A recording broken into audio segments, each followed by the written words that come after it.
আসসালামু আলাইকুম। ঈদুল আজহারের শুভেচ্ছা বার্তা পোস্টার কীভাবে আমরা তৈরি করব আজকে সে নিয়ে আলোচনা করব। সেজন্য প্রথমে আমি আমার প্লে স্টোরে চলে যাব।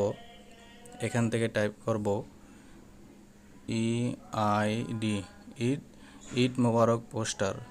এখান থেকে আমরা এই লোগোটা অনুযায়ী আমরা দেখে নেব। এখান থেকে এই অনুযায়ী আমরা ইনস্টল করব। যেহেতু আমার ইনস্টল করা, জাস্ট আমি ওপেনে ক্লিক করে দিব। অল্প কিছু সময় ওয়েট নেবে ওখানে। তো দেখেন এখান থেকে বিভিন্ন টেমপ্লেট চলে আসছে। এখান থেকে দেখেন উপরে যে অপশন আছে নতুন, ঈদুল আজহার, প্রিমিয়াম। তো যেহেতু সামনে ঈদুল আজহা, তো আমি ঈদুল আজহার যে অপশন আছে এখান থেকে আমি সিলেক্ট করে নিব। তো দেখেন বিভিন্ন এখানে টেমপ্লেট চলে আসছে, অসংখ্য টেমপ্লেট। তো এখান থেকে আপনি যে কোনো একটা টেমপ্লেট এখান থেকে চুজ করে নেবেন।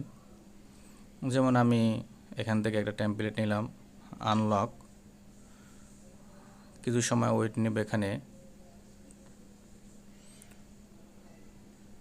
হ্যাঁ দেখেন এখানে গ্যালারি লেখা আসছে, এখান থেকে আমি গ্যালারি সিলেক্ট করব। আবার গ্যালারি সিলেক্ট করব। এখান থেকে আমার যে ছবিটা এখান থেকে সিলেক্ট করে নিব। তো এখান থেকে আমি এই ছবিটা গ্রুপ করে নিব, মানে কেটে নিব। অল্প যতটুকু আমার দরকার ততটুকু আমি কেটে নেব। এখান থেকে কেটে নেওয়ার পর ডান অপশন যে উপর আছে এখানে আমি ক্লিক করব। তো দেখেন আমার ছবিটা পোস্টারের উপর চলে আসছে। এখান থেকে আমার পোস্টারের সাইজ অনুযায়ী আমি ছবিটা ছোট বড় করে নিব। আপনাদের সুবিধা মতো যেরকম সুবিধা আপনাদের ভালো হয়, পোস্টার যেরকম মানায় ওই রকম আমরা ছবিটা এখান থেকে করে নিব।